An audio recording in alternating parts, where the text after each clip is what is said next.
Hi everybody, Dan Illman here with some exciting news. DRF Formulator, the gold standard in past performance information, is now free, exclusively on DRF Bets. Join DRF Bets with the promo code WINNING, get a $250 first deposit match bonus, a $10 free bet, and free Formulator already uploaded to your account. Access Formulator's premium features, including sortable trainer stats, race replays, personalized trip notes, and lots more. Free Formulator, exclusively on DRF Bets.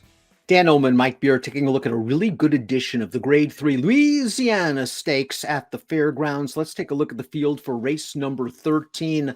We've got some horses that have done really good work at the fairgrounds in the past. Some very talented 3-year-olds of 2021. You've got Mandalon, who won the Risen Star, might still wind up the winner of the 2021 Kentucky Derby. And you've got Midnight Bourbon, who won the LeCompte at the fairgrounds last year, and then was just knocking heads with good effort after good effort against the top horses in the division.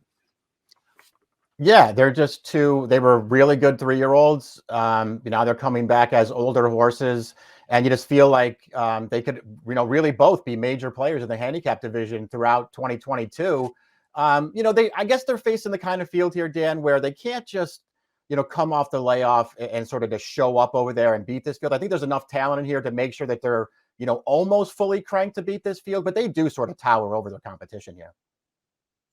Timeform US has a very interesting pace projector for the Louisiana. Midnight Bourbon has good speed. He was the pace setter in the Travers. He was the pace setter in the Clark last time out. He went gate to wire in the LeCompte at the fairgrounds last year. He's expected to make the lead. The question I have for you is, do you think he's going to slow this pace down so that it is a blue bar favoring horses on or near the early lead? Really, one of the keys to this race is whether Pirates Punch, the Ford, decides to go with him. Yeah, Pirates Punch certainly has the speed to go with them if they elect to do that. I even feel like the horse right to Pirates Punch's inside, Sprawl, the number 4, I think he's got enough speed to go forward as well if they decide to do that. Sprawl sort of seems like the kind of horse who's just at his best when they let him get involved early.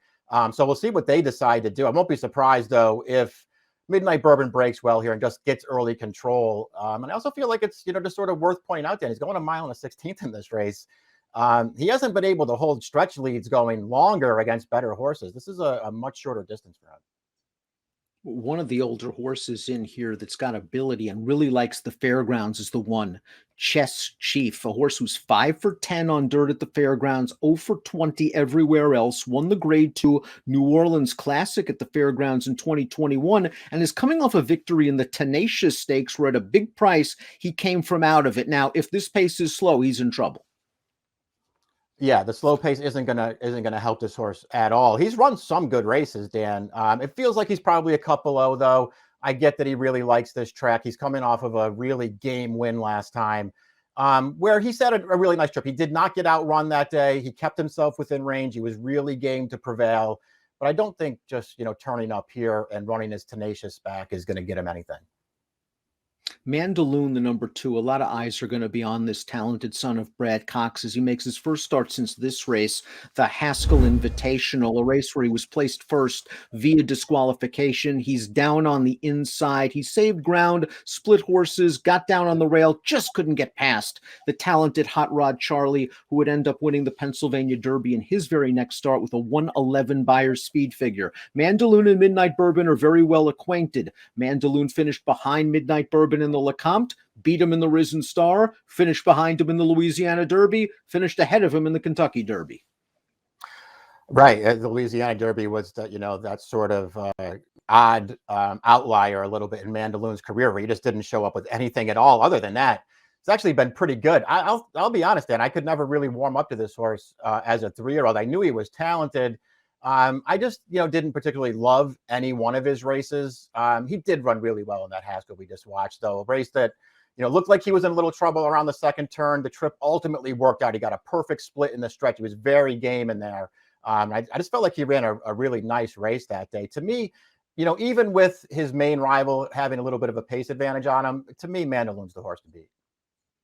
And after that race in the Haskell, Brad Cox was planning on running Mandalon in either the Travers or the Pennsylvania Derby. The horse came up with a foot issue. They decided to put him away, and maybe this race is a prep for the Saudi Cup. We'll see if he's completely fit. Midnight Bourbon in that Haskell that we just saw. Thankfully, we didn't see what happened with Midnight Bourbon. He was pinched in between horses and went down, but this horse just shrugged it off. He got back up. He got beat a neck to Essential Quality in the Travers, second in the Pennsylvania Derby. What did you make of the Clark last time out, Mike? He faced a couple of really nice older horses in Maxfield and Happy Saver. It was a pace scenario that you would think would be similar to the one he faced in the Louisiana. He got loose in there, and it just never looked like he was winning.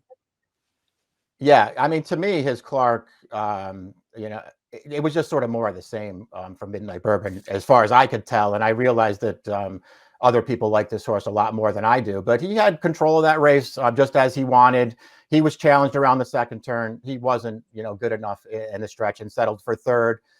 Sort of felt the same way about his Travers, where he's just walking on a really slow pace, not good enough to win. His Preakness, where he sits a really nice trip, takes over, clear in the stretch, not good enough to win. I feel like he's certainly good enough to win this race. And again, I like the shorter distance for him if he can make the lead in here. I also think it's interesting that Asmus is going to go to Lasix finally with this horse.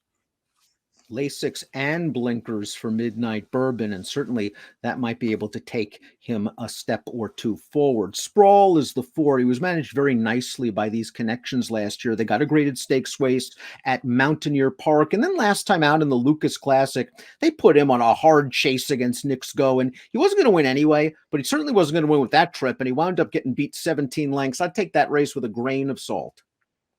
Yeah, you don't care about the Lucas Classic. He couldn't win that race the way that it was run. His prior form's fine. I personally didn't like him that much in this spot, if only because, again, I do think he sort of wants to be part of the pace and sort of going forward in here with Midnight Bourbon also going, and Mandalon's going to be up close. I just don't know how well it's all going to work out for Sprawl. I'm actually a fan of his, and I think in the right spot, you might see him be really competitive in some graded stakes this year.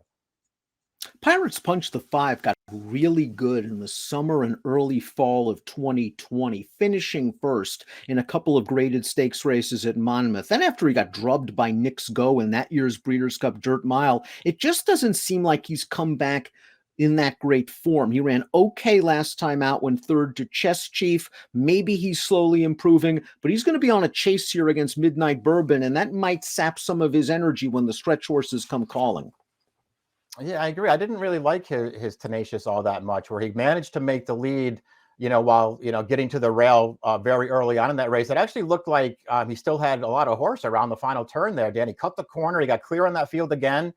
And he just didn't really finish that well at all in that race. I didn't like that performance. And I get that he has plenty of back races that would give him a real chance in here. I always looked at him, Dan, as a horse who's just, more than anything else, he's been really well managed. I'm a fan of Warrant, the number 6, a really lightly raced horse, facing older horses for the first time, never off the board from 7 lifetime starts. And let's watch his most recent start, the Oklahoma Derby, way back in September. And Warrant's got a decent enough trip in this race. He's down towards the inside, but he earns the victory, a 94 Beyer speed figure. He beat 4 next out winners. Brad Cox certainly didn't have to run Warrant against Mandalon in here. He could have shipped to Gulfstream for a race like the Fred Hooper. Maybe he still will, but I think it's a sign of confidence that he's running here. Yeah, that's a good point. And, he wasn't one of the top 3-year-olds last year, but he was getting better with time and with racing. That win we just watched at Remington, got a great trip and ride in there from Rosario, slipping through on the rail on the backstretch, taking the race to Flash of Mischief and just out finishing him through the stretch. I thought he ran really well the last time we saw him. If there's a little rain at the fairgrounds on Saturday, maybe you move up Spa City. You won at Indiana Grand, 2 starts back over a wet track with a big Beyer speed figure. He then ran at Oaklawn, going a mile last time out, and he was beaten, finishing third. Let's watch Spa City's race at Oaklawn for trainer Tom Amos, who's done a really nice job with this horse. Amos took him for 40. He's run him 3 times, got that stakes win at Indiana Grand, and then the 3rd place finish here. The runner-up's a solid horse, would come back to run second with a 92 Beyer and another allowance at Oaklawn. Spa City is solid. I'm not sure he's graded stakes quality. Yeah, I just thought this was a tough spot for him. He ran fine last time, set a nice trip. He did get wired. I guess you could take that into consideration, but he just could never make up ground on that field in the stretch. I didn't love his last race. I know he won a stake 2 back, but I wasn't thrilled with that performance either. Top pick time for the Grade 3 Louisiana Stakes. We're going Mandalon despite the layoff. He's got some talent. I think he showed that last year. It'll be interesting to see if this is merely just a prep race, and perhaps he'll be at the mercy of Midnight Bourbon's easy early lead. I have a lot of respect for Midnight Bourbon. He's a hard hitter, but he can be had, and maybe if Mandalon is ready, he'll get him. Yeah, that's how I looked at it too. I would just, overall, I would just rather have Mandalon than Midnight Bourbon. I don't disagree with anybody though who says this is the time for Midnight Bourbon. Dan, he's going to be on the lead, a shorter distance. Everything's sort of pointing you in his direction right now. Maybe he finally gets it done. I just didn't really like any of the alternatives, Dan, so I chalked it out.